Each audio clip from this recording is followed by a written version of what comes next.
આમોદ તાલુકાના રોઝા તંકાડિયા ગામમાં પીવાના પાણી મુદ્દે હવે મામલો ખુલ્લા મેદાનમાં આવી ગયો છે. ગામના પાછલા ફળિયાના રહીશો અને ગ્રામ પંચાયતના સરપંચ વચ્ચે ખુલ્લા આક્ષેપ પ્રત્યાક્ષેપ શરૂ થયા છે. પાછલા ફળિયાના જાગૃત નાગરિકો અને મહિલાઓએ મીડિયા સમક્ષ જે દ્રશ્યો બતાવ્યા તે કોઈપણ સંવેદનશીલ પ્રશાસન માટે લાલ નિશાની સમાન છે. પીવા, રાંધવા અને નહાવા માટે જે વાલમાંથી પાણી આવે છે તે પાણી ગંદુ, દોહડું, દુર્ગંધયુક્ત અને દેડકા કચરાથી ભરેલું હોવાનું સ્થળ પર જઈને સાબિત કરવામાં આવ્યું હતું.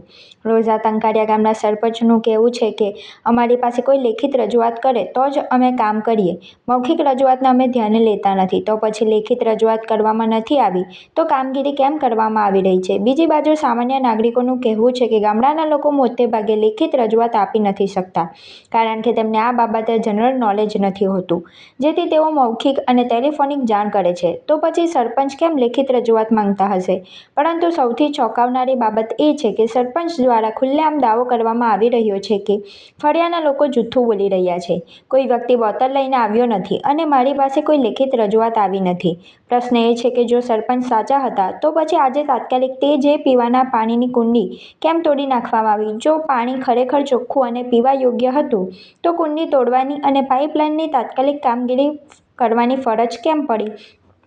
શું આ કામગીરી લોકોના સ્વાસ્થ્ય માટે હતી કે પછી મીડિયાની હાજરીમાં વાહવાહી લૂંટવા માટેનો નાટક? જો ફરિયાદ ખોટી હતી તો સુધારાની કાર્યવાહી શા માટે?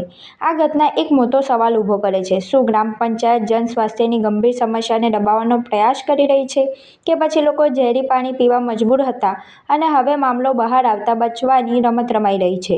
રોઝા તંકાડિયા ગામના પાછલા ફળિયાના રહીશો હવે જવાબ માંગે છે.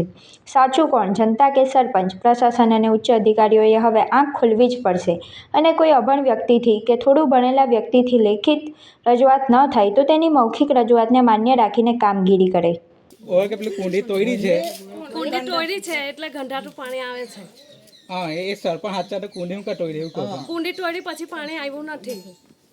કુંડી તોડી પાણી આવ્યું નથી. ગંદુ પાણી આપ્યું છે. ખરાબ જ પાણી આવે છે. 6 મહિનાથી કોચું જ પાણી આવતું હતું.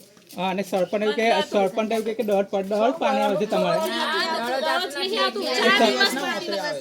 4 દિવસના ઓટરે આવે છે તો સરપંચ એવું કે અમે દોઢ પાણી આપીએ છીએ. 15 મિનિટ તો પાણી કાઢવા પડે. ખરાબ પાણી. સરપંચ એવું કે ચોખ્ખું પાણી અમે આપીએ છીએ તો પછી તમે એવું કહો કે પછી ચોખ્ખું પાણી અમે તો ચોખ્ખું પાણી આવે. 6 મહિનાથી કોચું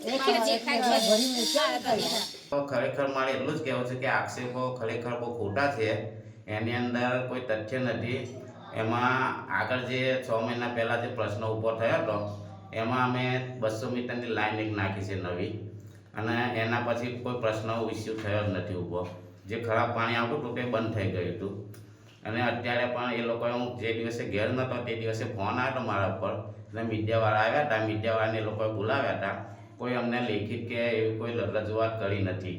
અને એ ભાઈ જે આક્ષેપ મારી પર મૂક્યો છે કે હું સરપંચ પાસે પાણી લઈને ગયો હતો, સરપંચને પીવાનું કીધું, એ ભાઈ મારી પાસે બોટલ લઈને આવ્યો જ નથી, મારી પાસે ઊભો નથી રહ્યો.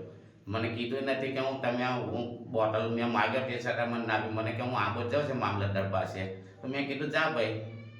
એટલે મને કોઈ પાણી પીવડાયું નથી. અને બીજા દિવસે પછી હું જ્યારે ઘરે આવ્યો, હું મરણના કામે બહાર ગયો હતો, પછી જે દિવસે ઘરે આવ્યો તે દિવસે બીજા દિવસે હું એ ફળિયામાં ગયો હતો અને ત્યાં મેં પાણી જઈને ખુદ પાણી માગીને પીધું છે એ ફળિયાની અંદર. તો મને તો કશું લાગ્યું નથી એવું. ને બીજું કે વાસમાવાળા સાહેબ પણ ત્યાં હતા. સેમ્પલ પણ અમે ટેસ્ટ કરાવ્યો છે. એ સેમ્પલ લઈ ગયા છે. એ લોકોએ કીધું કે પાણી ચોખ્ખું છે, પીવા લાયક છે.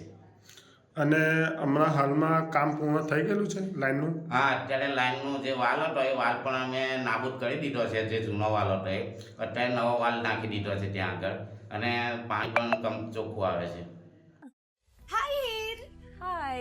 અરે કેમ, શું થયું? તારા મોઢા પર કેમ 12 વાગ્યા છે? અરે જવા દે ને, કેટલી મહેનત કરીને મમ્મી માટે ડિનર સેટ લાવી અને મમ્મી કહે કે નકરું પ્લાસ્ટિક લઈને આવી છે, હવે એક્સચેન્જ કરાવીને સ્ટીલનું ડિનર સેટ લાવવા કહે છે. હા તો એમાં શું થયું? સ્ટીલનું લઈ આવો. અરે જવા દે ને, ક્યાંથી સ્ટીલનું લાવું? આજકાલ સ્ટીલના વાસણો ક્યાં સારા મળે છે? કાં તો એ કટાઈ જાય, ફાટી જાય, કે છેલ્લે કઈ નહીં તો વળી જાય. હવે સ્ટીલના વાસણો નહીં ફાટે, વળે કે નહીં કટાય.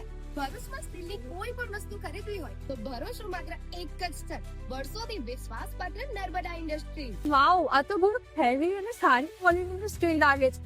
પણ આ બધી વસ્તુઓ પર ડિસ્કાઉન્ટ મળશે ખરું? અરે આ બધી વસ્તુ તને હોલસેલ ભાવમાં મળી જશે. ભરૂચના બધા હોટેલ્સ વાળા, કેટરિંગ વાળા બધા અહીંથી જ વાસણો ખરીદે છે. માત્ર ભરૂચમાં જ નહીં પણ વિદેશમાં પણ નર્મદા ઇન્ડસ્ટ્રીના ટ્રાય-પ્લાય વાસણોની ખૂબ જ માંગ છે. એટલે જ વિદેશમાં રહેતા લોકો વાસણો ખરીદવા માટે નર્મદા ઇન્ડસ્ટ્રીને જ પસંદ કરે છે. તો અમે તમારી શોપિંગ કરી લીધી છે. તમે ક્યારે આવી રહ્યા છો? Narmada industry, phase 1, JITC, near Narmada Nagar, Bharuch. For more information, call on the given number.